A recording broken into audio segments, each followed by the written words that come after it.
नमस्कार दोस्तों, मेरा नाम है महेश कुमार और आप देख रहे हैं हिंदी ड्राइविंग स्कूल। दोस्तों, ये हम हरियाणा में आए हुए हैं और ये है मेट्रो स्टेशन जिसका नाम है होंडा सिटी सेंटर। दोस्तों, ये जो है पहले इसका नाम गुड़गांव के नाम से था, लेकिन अब इसका नाम गुरुग्राम पड़ चुका है। तो दोस्तों, ये स्टेशन हरियाणा का स्टार्टिंग स्टेशन है मेट्रो का। और आइए दोस्तों, हम शुरू करते हैं।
देखिए दोस्तों, यहाँ पर सारी सीटें आपको खाली मिलेंगी क्योंकि ये मेट्रो का स्टार्टिंग स्टेशन है, इसलिए सारी सीटें आपको खाली मिलेगी। और देखिए, 1 मिनट के अंदर में आपको सारी सीटें फुल हो जाएंगी और आप अगर फुर्ती से ना बैठ पाए तो आप खड़े ही रह जाएंगे।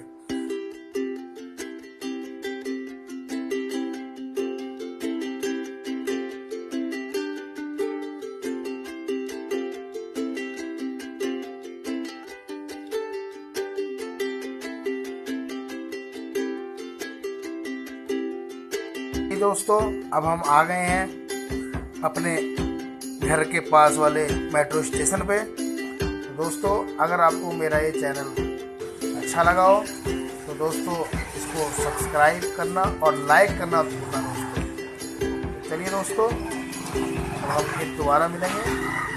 नमस्कार।